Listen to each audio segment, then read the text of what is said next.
बिस्मिल्लाहिर्रहमानिर्रहीम। अस्सलाम वालेकुम। कैपिटल टॉक में खुश आमदीद।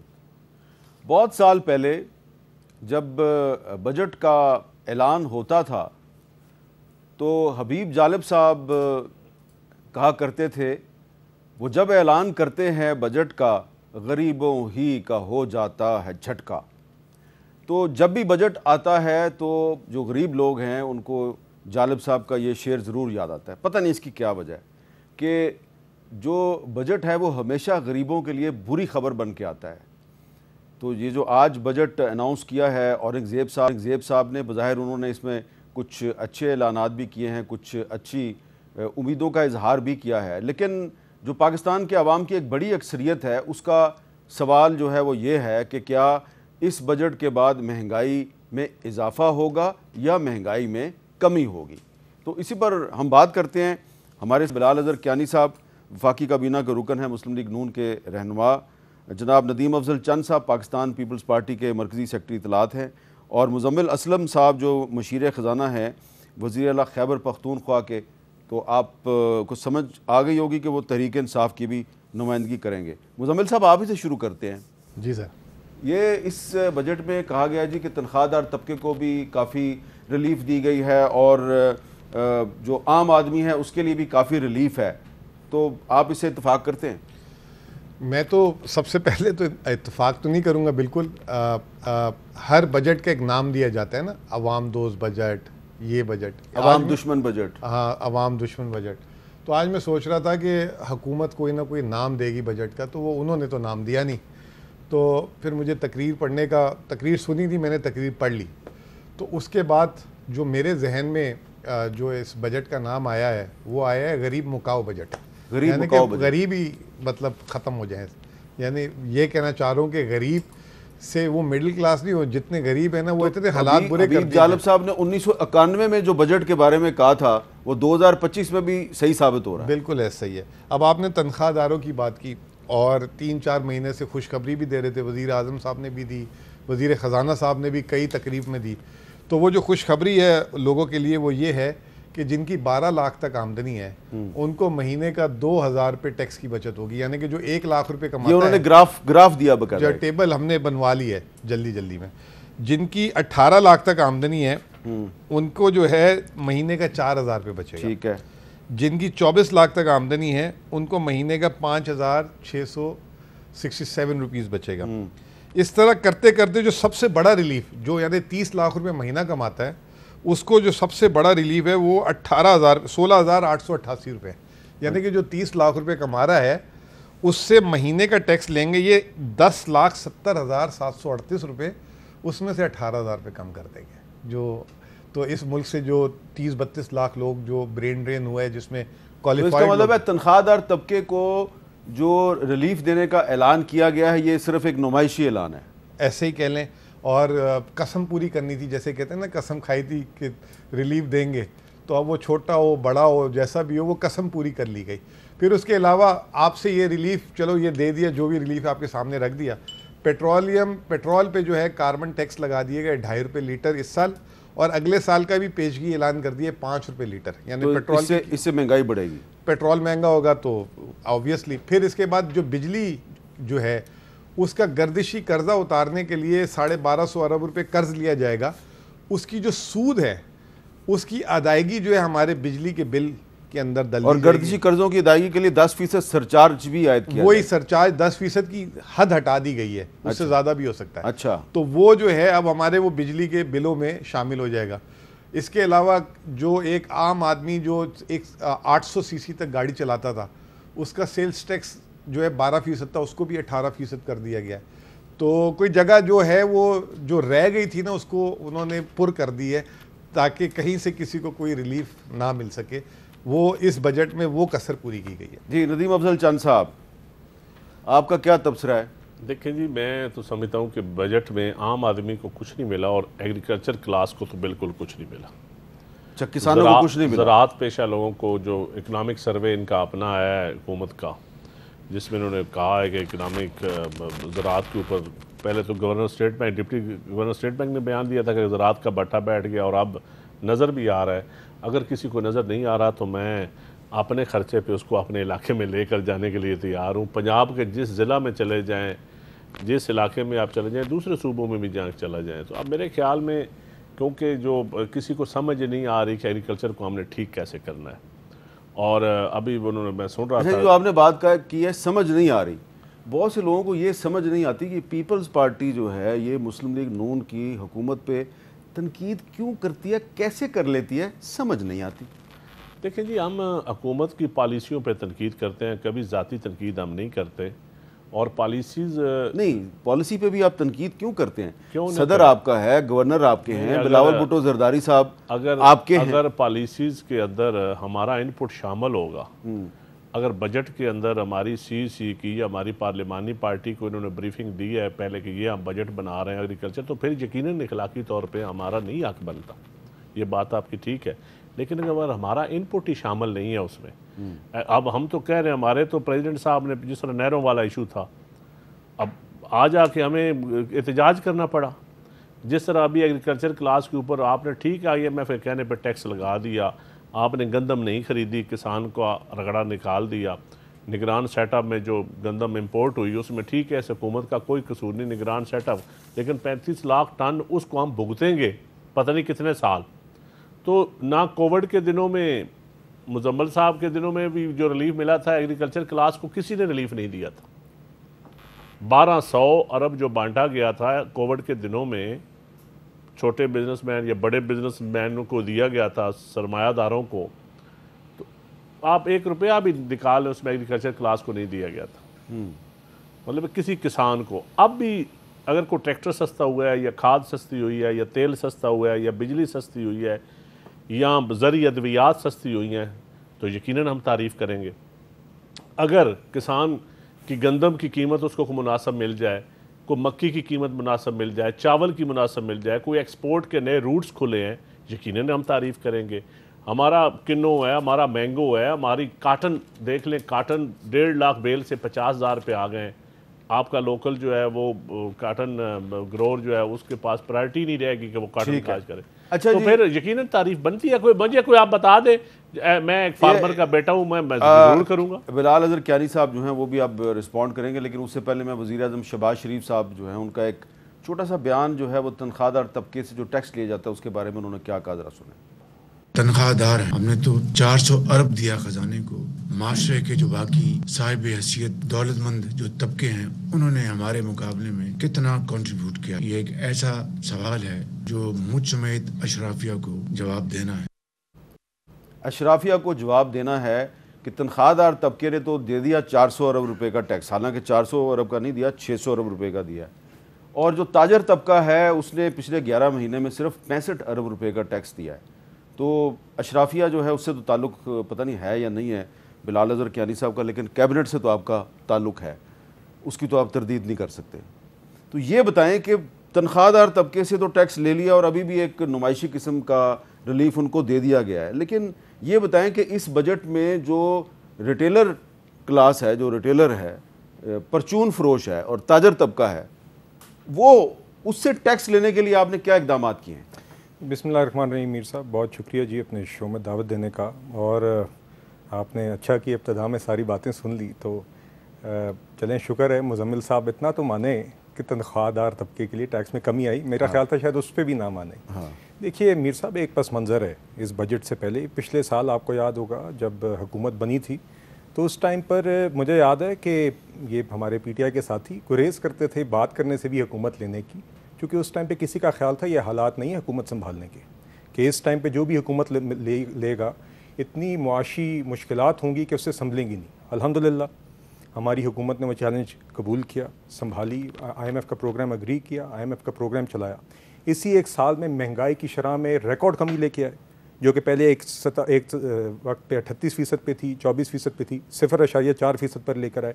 इस साल की प्रोजेक्टेड महंगाई की शरह 12% थी, जिसको हम 5% पर लेकर आए।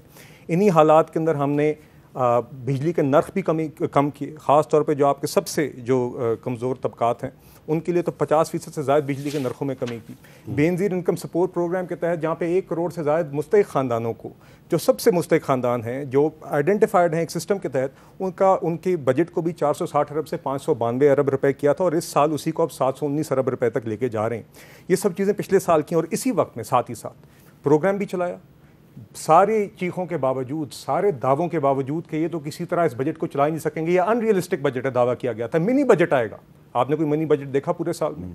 हमने अहदाफ भी पूरे किए, अपना IMF का प्रोग्राम भी चलाया और इस तरीके से चलाया कि जब भारत ने जारियत की और उस दौरान भी जब IMF की बोर्ड मीटिंग आई और भारत की कोशिशों के बावजूद भी हमारी परफॉर्मेंस की बुनियाद पर IMF ने वो प्रोग्राम अप्रूव किया। इसी के अंदर हमने करंट अकाउंट सरप्लस भी दिया, ज़र मुबादला के ज़खायर भी बढ़ाए और मेजर रिफॉर्म्स भी किए।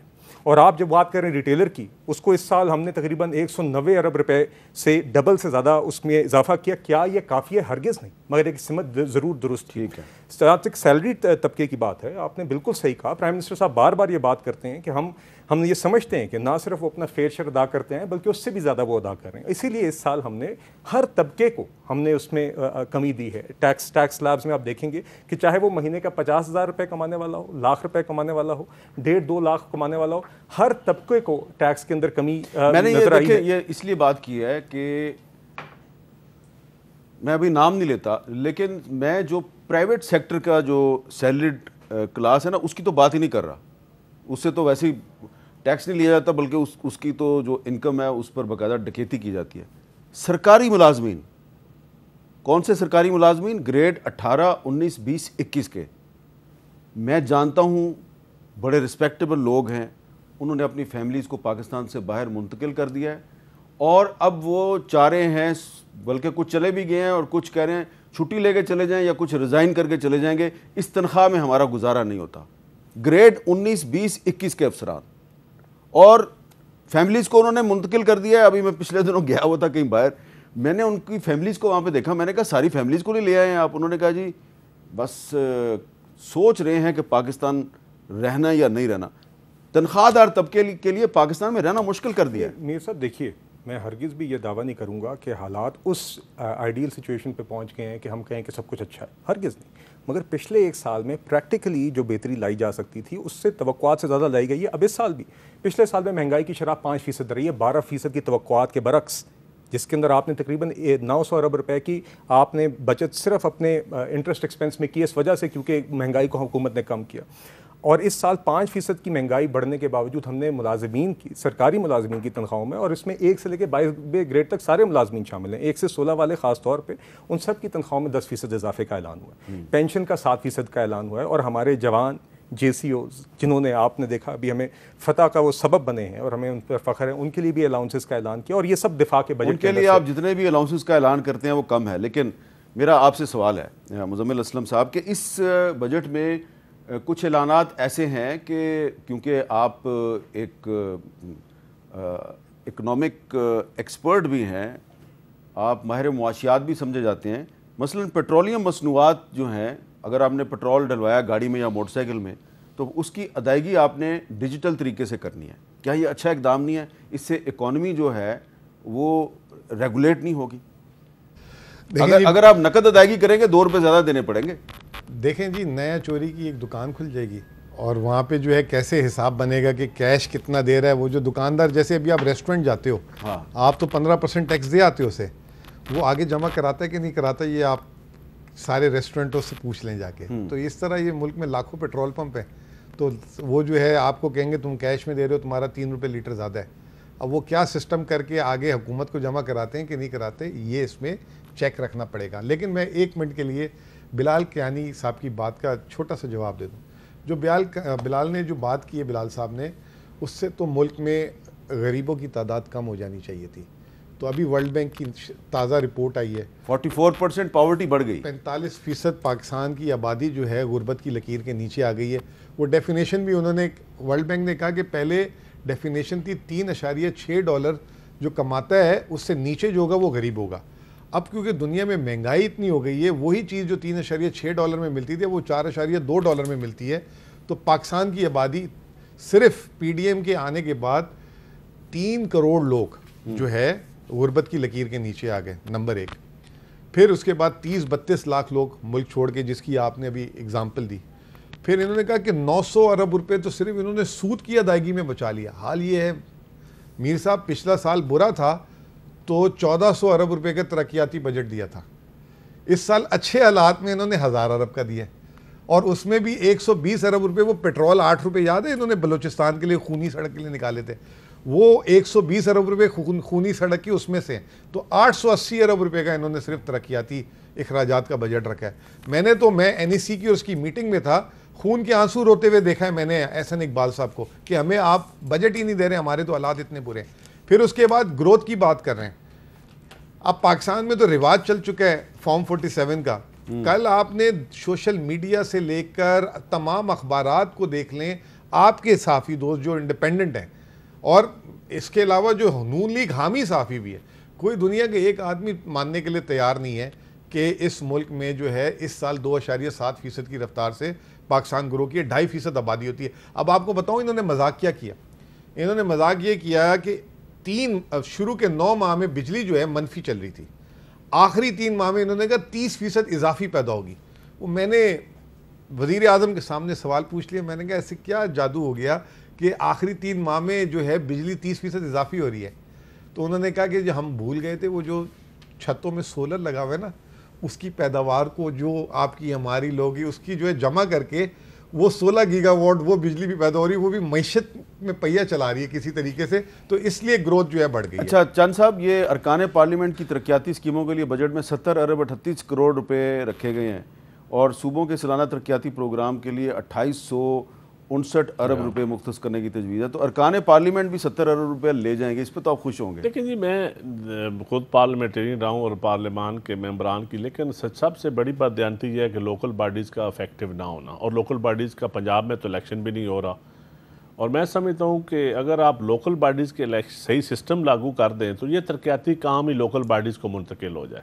और प्लानिंग कमीशन का जो प्रोविंशियल प्लानिंग कमीशन तो है, 18वीं तरमीम तो यही कहती तो है ना उनका काम क्या है, लोकल उनका बॉडीज को काम ये है मजबूत कि करें। आपने प्लान करना है। आपने NHM ने बनाया था, नेशनल हाईवे अथॉरिटी बनाई थी कि ये पैसे भी कमाएगी और सड़कें भी बनाएगी। अब उसके बावजूद अगर आपने सूबे भी अथॉरिटियाँ बन गई हैं, फिर भी आपने अगर लोकल बॉडीज, मैं कहता हूँ कोई अजब बाबुओं का निराला देश है कि अब टोल प्लाजा जितना बड़ा है आपको पता है, मोटरवे पे आप सफ़र कम करते हैं ना, आप इस्लामाबाद ज़्यादा रहते हैं, हम तो रोज़ सफ़र करते हैं, टोल प्लाजा भी ऐसा ऐसा ऐसा हर महीने बढ़ जाता है, और कोई पता नहीं कितना हो गया है, 1000 रुपए के नज़दीक। जो नहीं 1000 रुपए से ज़्यादा है भाई, आपको नहीं पता कोई, वो ड्राइवर देता है ना, हम सालम जाते हैं ना, सालम तक हमारा 800 समथिंग बनता है, तो वो हम लाहौर नहीं जाते ना डायरेक्ट। तो पहले हमारा होता था 330 रुपए या 400 रुपए, वो जो 330 वाला था वो 850-900 पे पहुंच गया। तो यकीनन अब मैं तो सच्ची बात है, अच्छे काम भी इन्होंने किए होंगे, अच्छे बजट में किए होंगे, नहीं अच्छे चीजें भी आएंगी, अभी डिबेट बैलेंस करने की कोशिश कर रहे हैं, पार्लियामान में डिबेट आएगी, पीपल्स पार्टी से ना आपका ताल्लुक। फाटा में इन्होंने फंड्स रखे थे, पिछले 200 अरब से शुरू हुए, 100 अरब आए, पहली गवर्नमेंटों ने 200 फिर 100 अरब, खर्च कितने हुए? हाँ, अभी भी जो डेवलपमेंट बजट SDGs है, खर्च कितने % हुआ? अच्छा जरा मैं उसका इम्पैक्ट क्या आया?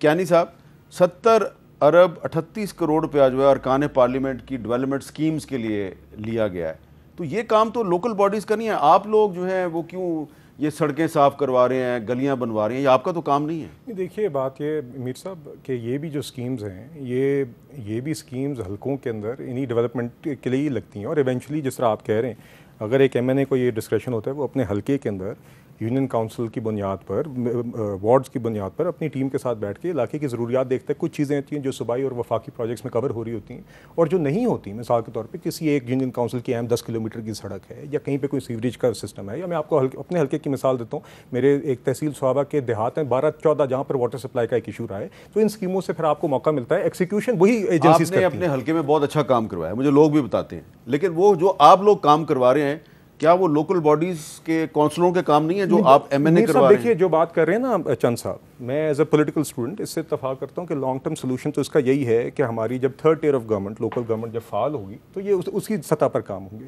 मगर मौजूदा हालात में इस जो हमारा पिछला 2-3 दहाइयों से हम जो मामला देख रहे हैं, उसमें ये ज़रूरियात आज पूरी तो होनी है।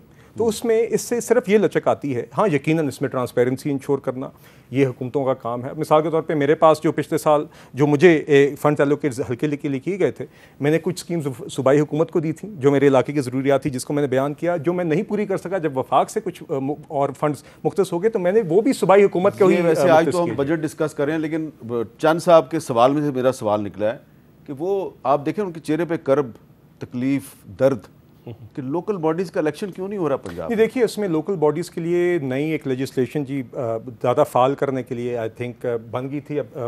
मुझे एग्जैक्ट फजूल देखिए वो तो गलत बात है। आप कहने से आप पढ़े लिखे आदमी, आप तो लोकल बॉडीज़ को समझते हैं।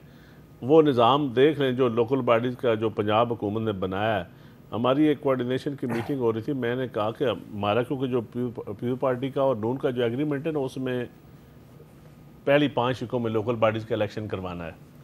तो मैंने कहा कि आपने सिस्टम ही हमारे से मशवरा नहीं किया, ये ठीक। उन्होंने कहा जी, एक शरीफ आदमी ने कहा हमने कौन से करवाने हैं आप क्यों इस पे टाइम ज़ाया। इसका मतलब है एग्रीमेंट तो मान रहे हैं ना आप, एग्रीमेंट इत्तेहादी के साथ होता है। आप मुस्लिम लीग नून के इत्तेहादी हैं, नहीं आप माने हैं कि आपका एक एग्रीमेंट है। हमारा क्या एग्रीमेंट है कि लोकल बॉडी इलेक्शन आपने साल के अंदर कराने हैं, तो वो नहीं करवाए, लेकिन एग्रीमेंट तो है ना। हमने अच्छी चीज, हमने एग्रीमेंट आपने खत्म गवर्नेंस का इशू खत्म कर नहीं। देखिए, कुछ चीज़ें थी जो जब हुकूमत बनी थी, जो हमने अपनी पार्टी को दिखाने के लिए, अपने वर्कर को दिखाने के लिए कि ये हमारे मुतालबात हैं जो पार्टी के लिए। अगर नून लीग के साथ इत्तेहाद करना कोई इतना आसान तो नहीं था ना उस वक्त। तो अपनी सीसी को मुतमईन करने के लिए अपने वर्कर्स को, अपनी पब्लिक को, अपने फॉलोअर्स को। क्या हुआ एक साल बाद, क्या है? मेरे ख्याल है 20% उस पे चीज़ों पे अमल हुआ है। 80%। अच्छा, वो तो नहीं है ना 176 और 100। एक वक्फा लेते हैं, वक्फे के बाद दोबारा मिलते हैं।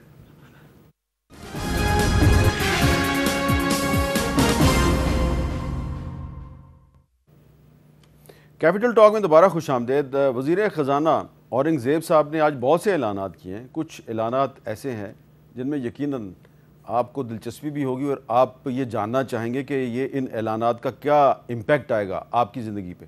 सुने उन्होंने क्या क्या ऐलानात किए। सोलर पैनल्स की दरामदात पर 18% की शरह से टैक्स आयद किया जाए। ई कॉमर्स प्लेटफॉर्म्स की तरफ से तरसील करने वाले कोरियर और लॉजिस्टिक्स खदमात फराहम करने वाले इदारे 18% की शरह से सेल्स टैक्स वसूल करके जमा करवाएंगे। पेट्रोल या डीजल इस्तेमाल करने वाली और हाइब्रिड गाड़ियों पर सेल्स टैक्स में यकसानियत लाने के लिए ये तजवीज़ दी जाती है कि 18% टैक्स से कम शरह वाली गाड़ियों पर भी 18% अमूमी सेल्स टैक्स आयद किया जाए।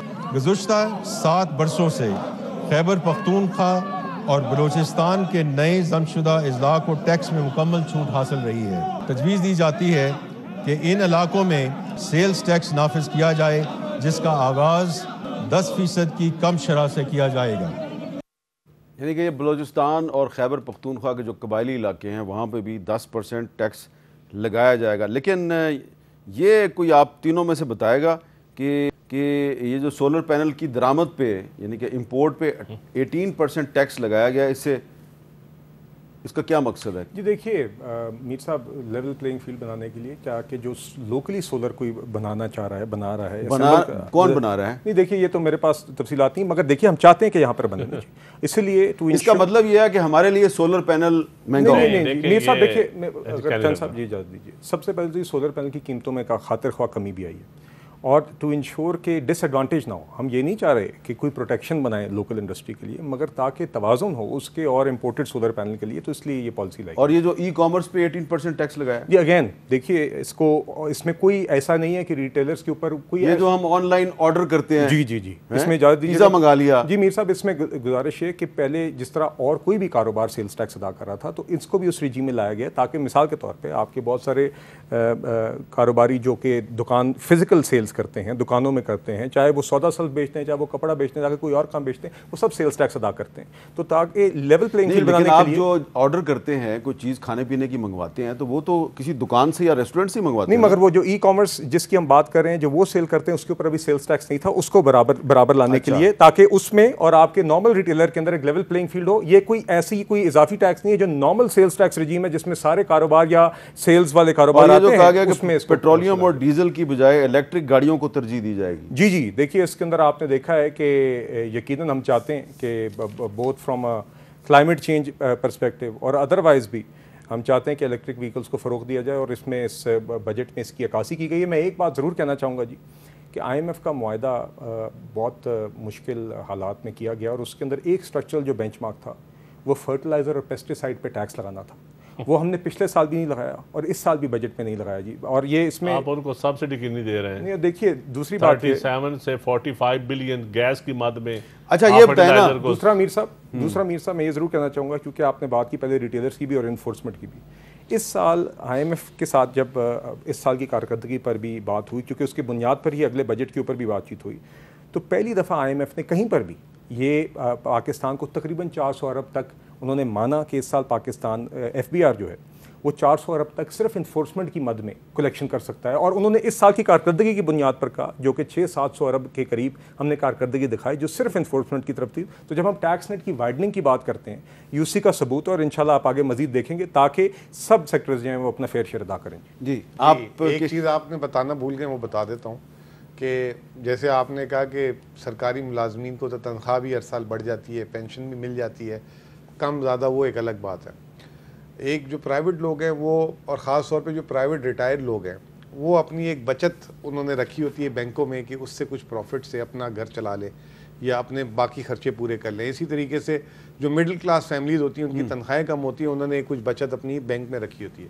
तो उनके लिए भी एक बुरी खबर है, पहले 15% जो है जो प्रॉफिट पे, सूद नहीं वर्ड यूज़ करूँगा, प्रॉफिट इस्लामिक भी देते हैं, क्योंकि जो पहले 15% था उसको 20% कर दिया गया।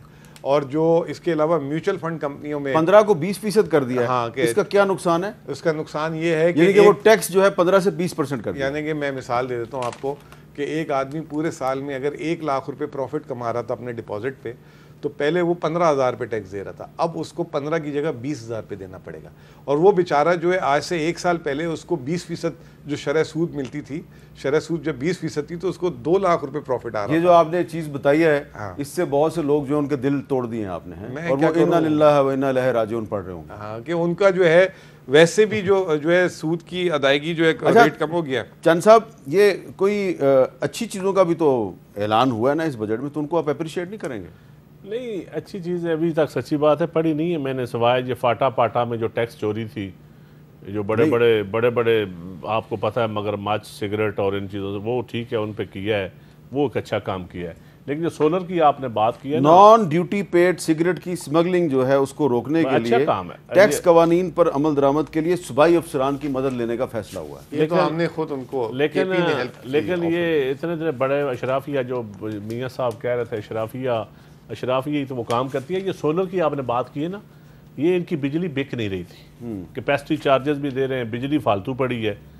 लोगों ने इतनी महंगी बिजली है कि दुकानदार, छोटे घरों वाले, 2 कमरों के घरों वाले, 5 मरले वाले, जरी ट्यूबवेल, सारे लोगों ने सोलर लगाने शुरू कर दिए और सोलर से उनको कोई बचत भी हो रही है बिजली के, जो बिजली, तो सोलर को महंगा कर दिया गया। सोलर को महंगा कर लिया ताकि लोग फिर वापस सरकारी बिजली पे ही जाए, ताकि वो IPPs के जो कैपेसिटी चार्जेस जो उनको देने पड़ रहे हैं ताकि उनकी बिजली हम बेचें। और एक दूसरे जो गैस भी, LNG भी नहीं बिक रही, मैं नहीं समझता। अब CNG सेक्टर को भी ये गैस कोई नहीं दे रहा है, मतलब लोड शेडिंग भी कर रहे हैं और गैस के पाइप भी फट रहे हैं। मुझे, आप माशाल्लाह दोनों ज़्यादा मेरे से पढ़े लिखे हैं, गैस का उसके भी कोई पॉलिसी आई है कि नहीं आई, छोटे मोटरसाइकिल या छोटे लोडरों पे तो आई है। तो मेरे ख्याल में देखें ना, तनख्वाहदार तबका, फार्मर, एग्रीकल्चर, या उनके लिए को वाज़ेह ऐसी चीज़ें आनी चाहिए जो सिंगल बजट पे वो कहते हैं कि ये हमारे लिए अच्छा हो गया, एक काम अच्छा होना चाहिए था। ठीक है, आप मुल्क मुश्किल हालात में है, जंगी हालात में है, आपने टैक्सेस लगाने, रिफॉर्म्स किस मसले में ये बताते हैं कि पहले रिफॉर्म्स ये हुई हैं, ये हम कामयाब हुए हैं, अब अगले साल हम ये रिफॉर्म्स करेंगे। वो रिफॉर्म्स मुझे कहीं नज़र नहीं आई। अच्छा, आपको नज़र नहीं आ रही, तनकीद भी आप बड़ी अच्छी करते हैं, लेकिन लोगों को आपकी तनकीद बड़ी अजीब सी लग रही है। नहीं, वो आज आपका मूड है मुझे मेरी तनकीद ना सुनने का। नहीं, मैं तो आपकी तनकीद सुन रहा हूँ और आपकी तनकीद में बड़ी लॉजिक है, लेकिन आपकी एफिलिएशन है पाकिस्तान पीपल्स पार्टी से, जो कि अभी आपने बताया कि आपका हुकूमत के साथ एक एग्रीमेंट है और आप उनके इत्तेहादी हैं। देखें, हम बजट को शायद वोट भी देंगे। हाय, मैं आपको बताता हूँ मुश्किल, क्योंकि इस वक्त अगर फाइनेंस बिल इनका पास ना हो तो हुकूमत जाती है।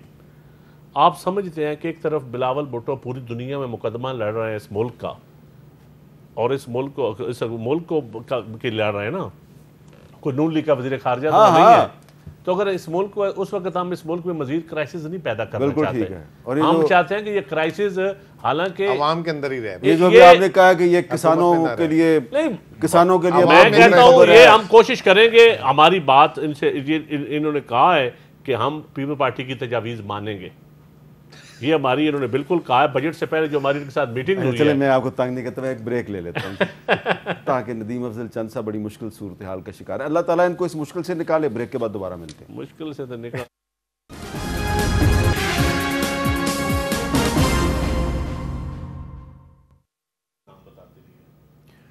वक्त हमारे पास बहुत कम बचा है, लेकिन बिलाल कियानी साहब जो हैं वो कुछ जवाब भी देना चाह रहे हैं। ज़ाहिर बात है वो काबीना के रुकन है तो जवाब तो उन्होंने देना है। जी सर। जी मीर साहब देखिए, सबसे पहले मैं फिर से ये कहना चाहूँगा कि मुश्किल हालात में हमने जिस तरह का बजट पिछले साल में जो अहदाफ थे प्राइमरी सरप्लस के, बैलेंस के, फिस्कल डेफिसिट के, सारे अचीव किए और मैं आपके सामने रख दिया किस तरह हमने आवाम को जो रिलीफ दे सकते थे वो भी दिया और बाकी भी अहदाफ पूरे किए। और इसका एतराफ़ सिर्फ लोकली नहीं बल्कि फिच, मूडी, इंटरनेशनल एजेंसी सब करती हैं। अब इस साल क्योंकि बार बार ये बात हुई है कि आवाम को कुछ नज़र नहीं आ रहा, तो मैं फिर से तीन बड़ी बातें आपको गिनवा देता हूँ। बेनज़ीर इनकम सपोर्ट प्रोग्राम जो सब मानते हैं कि 1 करोड़ मुफ्त ख़ानदानों को आप 592 अरब से 720 अरब तक उनका बजट बढ़ाया जा रहा है, जिससे वो ख़ानदानों को जो रकम मिलनी है उसमें इजाफा हुआ है। दूसरा, तनख्वाहदार आपके गवर्नमेंट एम्प्लॉयज़ के लिए, सरकारी मुलाजमीन के लिए 1 ग्रेड से लेकर 22वीं ग्रेड तक 10% इजाफा है। पेंशनर्स के लिए 7% इजाफा है। हमारे जो फौजी जवान हैं उनके लिए इसके अलावा भी अलाउंसेस हैं। सैलरीड क्लास के लिए आपने हर तबके के लिए, जिसमें प्राइवेट सैलरीड क्लास भी है और पब्लिक ये रहने देना, मेरे पास पूरा ग्राफ है ये। नहीं मगर देखिए इसमें हर तबके के लिए नाम है। नहीं देखिए हर तबके के लिए चादर देखकर पांव फैलाते हुए हर तबके के लिए कमी जरूर है। मगर मैं एक बात और जरूर कहना चाहूँगा मीर साहब, जिसका जिक्र अभी तक नहीं हुआ, कि हमने अब अपनी जो कंस्ट्रक्शन सेक्टर है उसको भी चलाने के लिए, और ये स्पेकुलेटिव रियल एस्टेट नहीं, कंस्ट्रक्शन सेक्टर अमली तौर पे और ख़ास तौर पे फर्स्ट टाइम जो बायर्स हैं, जो आपके 10 मरले के प्लॉट खरीदने वाले हैं, जिन लोगों ने घर बनाना होता है या 2000 स्क्वायर फुट के प्लॉट। अब मैं सिर्फ उसकी आपको एक मिसाल देता हूँ कि वो जो भी अगर कर्जा लेकर मॉर्गेज लेते हैं उसके ऊपर उनको टैक्स क्रेडिट मिलेगा। सिर्फ एक मिसाल है, बाकी फेडरल एक्साइज ड्यूटी ख़रीदारी के ऊपर उसका खात्मा कर दिया गया।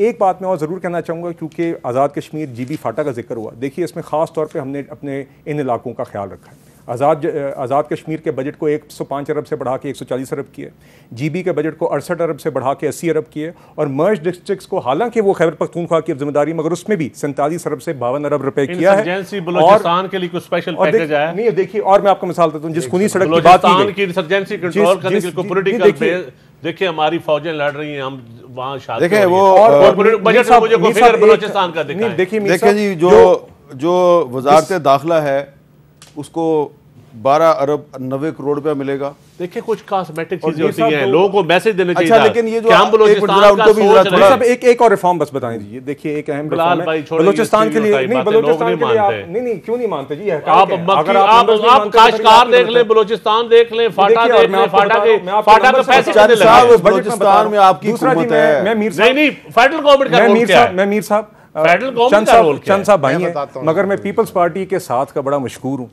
इनके सीनियर सतह पे लोगों को शामिल रखा गया है, पहले भी मुशावरत में और आगे भी स्टैंडिंग कमेटीज में शामिल रहेंगे। मीर साहब, एक टैरिफ रिफॉर्म्स के हवाले से मैं जरूर कहना चाहूँगा कि जो आपके रॉ मटेरियल इनपुट्स और मशीनरी है उसके ऊपर अब टैरिफ रिड्यूस किया जा रहा है ताकि आपका एक्सपोर्ट बढ़े, आपकी सनत चले। ये भी मेजर्स में शामिल है और 5 साल का एक बहुत ही एम्बिशियस टैरिफ रिफॉर्म प्रोग्राम इस बजट में आया है। तो तारीफ कर देना। भाई को करेक्ट कर दूं, जो फाटा की जिम्मेदारी उस वक्त हमारे पास होगी जब NFC में आप हमारा शेयर दे देंगे। अभी तक वफाक ने खुद रखा है और इस साल भी हमारे वफाक तो कहता है जी कि हमारा सारा पैसा सूबे खा गए वाकई में पंजाब। और मैं आपको अभी बताता हूं कि 1000 अरब की जो ADP है बलूचिस्तान का पूछ रहे थे, सबसे ज्यादा पैसे बलूचिस्तान के लिए रखे गए 120 अरब रुपए। अच्छा, दूसरे नंबर पे रखे गए सिंध के लिए 65 अरब रुपए। तीसरे नंबर पे रखे गए पंजाब के लिए 15 अरब रुपए और KP के लिए रखे गए 55 करोड़ रुपए। 55 करोड़ रुपए सिर्फ? जी माशाल्लाह से। अच्छा हाँ, लेकिन हम कहते हैं कोई बात नहीं, आप अपने इत्यादि चला लें। 55 करोड़ की भी गाली हमारे जो CM साहब ने उसमें उस वक्त कहा कि ये मैं 55 करोड़ किसी को चाहिए तो ले ले, तो उधर से जो है ना सिंध वालों ने कहा हमें दे दें, वो भी मांग लिया हमसे। आप तीनों का बहुत बहुत शुक्रिया और मेरे पे बहुत प्रेशर है कि जी आप जल्दी से क्लोजिंग कर दें। लेकिन क्लोजिंग क्या करनी है कि जो नदीम अफजल चंद साहब हैं, जो कि आज उन्होंने एतराफ़ किया कि इनका मुस्लिम लीग नून के साथ एक रिटन एग्रीमेंट है और ये उनके इत्तेहादी हैं, लेकिन इसके बावजूद इस बजट की सपोर्ट करने के लिए उनको अल्फाज नहीं मिल रहे थे। इस पर मुस्लिम लीग नून की जो हुकूमत है उसको कुछ सोचना चाहिए कि ये पीपल्स पार्टी वाले जो हैं इनको ये बजट डिफेंड करने के लिए अल्फाज क्यों नहीं मिलते। इजाज़त दीजिए, अल्लाह हाफ़िज़।